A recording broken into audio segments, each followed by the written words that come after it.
আজকে হচ্ছে আমরা কথা বলবো ফ্রম ইনপুট বাইন্ডিংস নিয়ে। তো ইতিপূর্বে হচ্ছে আমরা ইভেন্ট হ্যান্ডেলিং পর্যন্ত ছিলাম, তো এখন কথা বলবো ফ্রম ইনপুট বাইন্ডিংস নিয়ে। তো এটা আপনারা ইতিপূর্বে অলরেডি জানেন, মানে বেসিক একটা আইডিয়া অবশ্যই আপনাদের আছে।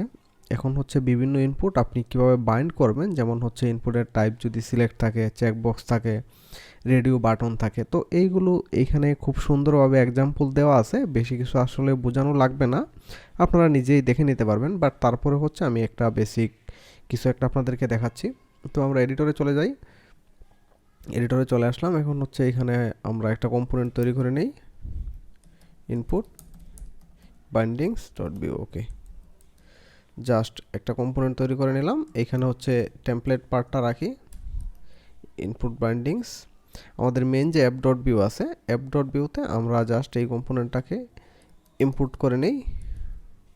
সরি, এই ইনপুট বাইন্ডিংস ডট ভিউ যে কম্পোনেন্টটা আছে, এই কম্পোনেন্টটা জাস্ট এখানে ইম্পোর্ট করে নিলাম। ওকে, তো এখন আমাদের অবশ্যই npm রান সার্ভ চালানো লাগবে। npm run serve. তো ব্রাউজারে এখন আমরা এটা দেখতে পারবো। এখন হচ্ছে এখানে আমাদের কোনো দিকে কিছু একটা মিসম্যাচ আছে, একটা এরর জেনারেট করে গেছে। তো আমাদের একটু দেখা লাগবে আসলে কোন দিকে এরর জেনারেট করে গেছে। এই ইভেন্ট হ্যান্ডেলিং সেম নেম হচ্ছে আমরা দুইবার দিয়ে দিছি, জাস্ট আমাদের এই কম্পোনেন্টটা উপরে ইউজ করা লাগবে। ওকে, দ্যাটস ইট। তো এখন দেখেন এরর চলে গেছে। আমরা ব্রাউজার ওপেন করলাম, এখানে দেখেন ইনপুট বাইন্ডিংস দেখাচ্ছে। তো এই অংশটুকুতে আমরা হচ্ছে ইনপুট নিয়ে কাজ করব, বিভিন্ন প্রকার ইনপুট ফিল্ড নিয়ে। ফার্স্ট হচ্ছে ধরেন আমরা একটা টেক্সট ফিল্ড নিয়ে কাজ করি। তো এখানে দেখেন তাদের প্লেগ্রাউন্ড আছে, আপনারা চাইলে প্লেগ্রাউন্ডে সরাসরি গিয়ে এখানে হচ্ছে কোড দেখতে পারবেন অ্যাকচুয়ালি আসলে তারা কি করছে। ওকে, তো প্লেগ্রাউন্ডে আসলে আপনি ফুল কোডই পেয়ে যাবেন। আমরা যদি সম্পূর্ণ অংশটুকুকে জাস্ট কপি করে নিয়ে যাই, এই টেমপ্লেটের নিচে এখানে রাখলাম স্ক্রিপ্ট সেটআপের মধ্যে, আপনারা অলরেডি জানেন এই টেমপ্লেট আমাদের উপরের দিকে আছে। জাস্ট এই অংশটুকু আমরা হচ্ছে উপরে নিয়ে নিই, আর কিছু লাগবে না। ওকে, তো এখানে দেখেন আমাদের একটা কনস্ট আছে, এই কনস্ট হচ্ছে মেসেজ। এর বাই ডিফল্ট হচ্ছে এর ভ্যালু নেই, আমরা র্যাপের মধ্যে কেন রাখছি, কারণ হচ্ছে যাতে আমরা রিয়েক্টিভভাবে ডাটা চেঞ্জেস দেখতে পারি। আপনি যদি নর্মালি কনস্ট ডিক্লেয়ার করে রাখেন, সেক্ষেত্রে এটা রিয়েক্টিভভাবে চেঞ্জ হবে না। ওকে, তো এখন এইখানে আমরা উপরে একটা পি ট্যাগের মধ্যে জাস্ট এই মেসেজটাকে প্রিন্ট করে রাখলাম। এবং আপনারা জানেন কোনো একটা ইনপুট ফিল্ড যদি বাইন্ড করা লাগে, সেই ক্ষেত্রে তাতে হচ্ছে আমরা ভিউর ক্ষেত্রে বি মডেল ইউজ করা লাগে। বি মডেল দেন হচ্ছে ওই ভেরিয়েবলটা মেসেজ, আর এটা place holder. Normally as usual input ফিল্ডে যে প্লেস হোল্ডার থাকে এরকম। তো এখন আমরা আউটপুট দেখি। তো আমাদের যে লোকাল হোস্ট আছে এটা কেটে দিলাম, আউটপুট।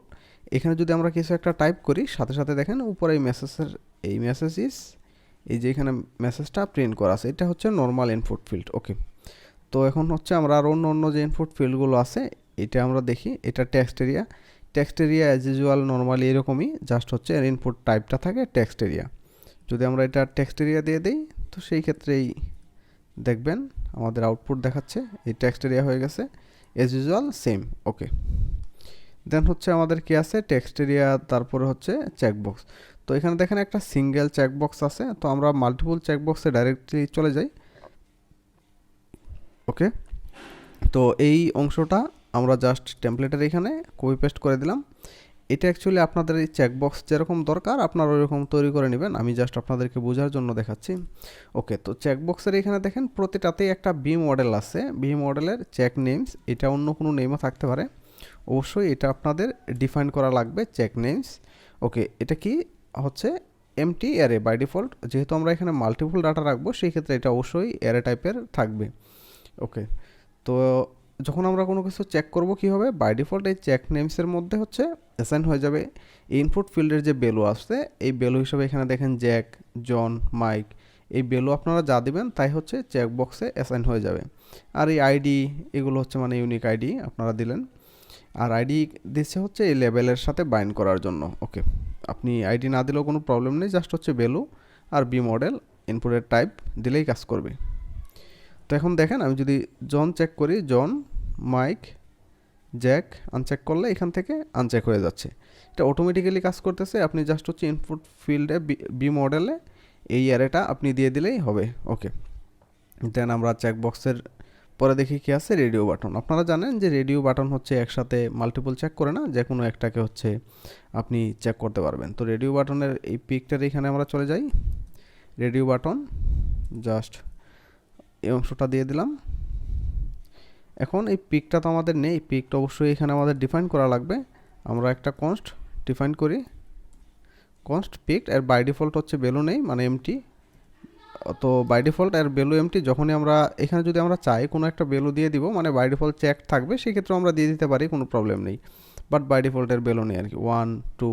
তো যদি আমরা কোনো একটা ভ্যালু বাই ডিফল্ট দিয়ে দিই, ধরেন হচ্ছে যদি আমরা 2 দিয়ে দিই 2, তো এটা এখানে দেখেন এখন ওই যে 2 সিলেক্টেড, আমরা যদি 1 দিই তো সেই ক্ষেত্রে 1 হয়ে গেছে।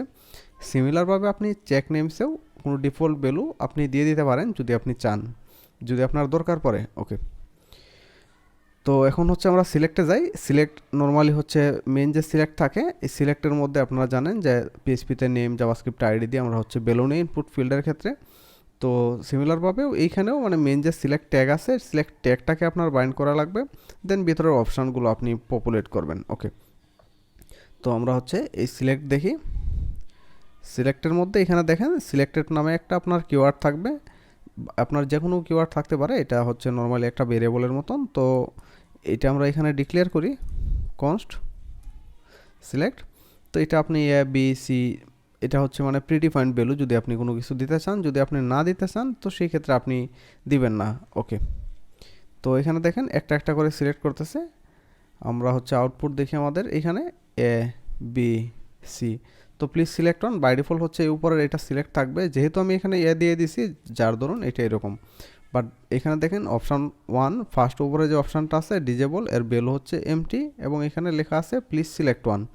ওকে, তো আমরা দেখি, তো প্লিজ সিলেক্ট ওয়ান এখন দেখেন বাই ডিফল্ট সিলেক্টেড আছে, বা যখন কোনো ভ্যালু থাকবে সেই ক্ষেত্রে অবশ্যই ওই ভ্যালুটা এখানে সিলেক্ট হয়ে যাবে।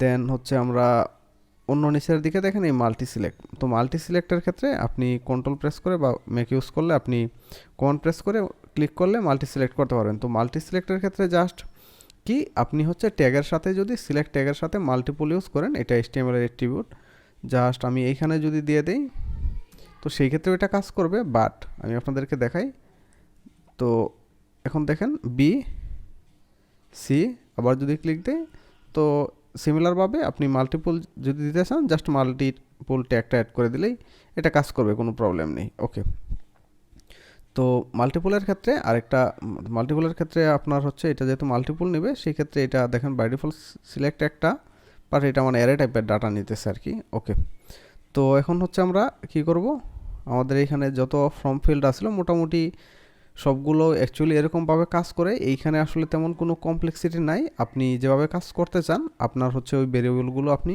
দিয়ে দিবেন, অটোমেটিক্যালি এগুলো আসলে কাজ করবে। তো এটা নিয়ে আসলে এমন বোঝার কিছু নাই, আপনি যখন যা দরকার এটা আপনি ইউজ করতে থাকবেন। ওকে, তো এই হচ্ছে ব্যাপার। নেক্সট হচ্ছে আমরা অন্য কিছু দেখব।